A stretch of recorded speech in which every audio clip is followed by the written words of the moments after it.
Welcome, I'm John Terrell, Aviation Maintenance Instructor. In this video, you will learn how to troubleshoot using a digital multimeter. All aircraft use electricity to a greater or lesser degree. Troubleshooting problems with electrical systems requires the aviation maintenance technician, or AMT, to use instruments that measure the three basic qualities of electrical circuits. Today we'll be demonstrating with classroom training equipment as well as our training airframes.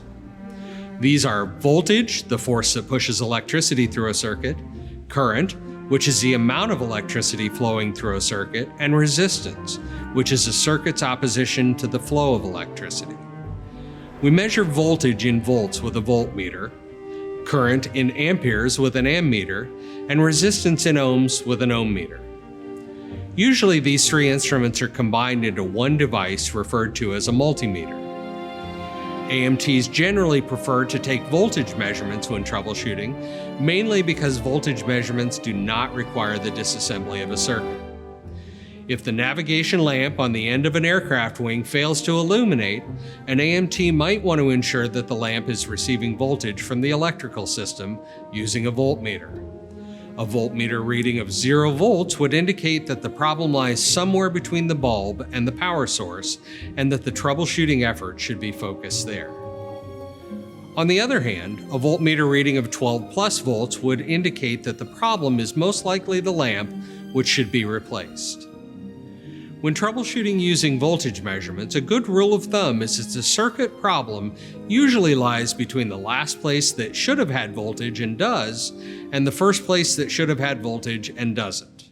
If it becomes necessary to measure the current in a circuit, some disassembly of the circuit is usually required.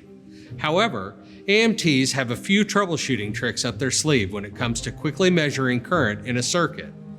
One of these is measuring the current across the back of a switch that is in the off position. Great care must be taken when using this method because the circuit will be activated, possibly endangering the aircraft or other personnel in the area. If the landing light turns on but fails to shine brightly, a current measurement may show that not enough electricity is flowing to fully illuminate it. This brings up an important point. Before using a meter to measure electricity in a circuit, it's very important to know what the expected reading should be. Only then can the AMT determine if the reading represents a problem or a normal condition. We may also wish to measure the resistance of a circuit. Sometimes we want to know the exact resistance value in ohms, but most often we want to know if a wire is broken or disconnected. A special kind of resistance measurement called continuity testing is useful for this task. If a continuity testing measurement shows that the resistance of the wire is very, very low or 0, the wire is not broken or disconnected. If the reading is extremely high or infinite, the wire is broken or disconnected.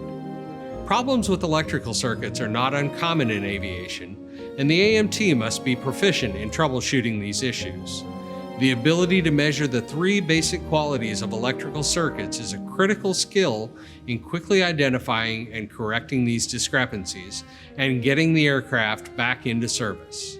Thanks for joining me to learn about troubleshooting with a digital multimeter. Look for our other videos on aircraft maintenance.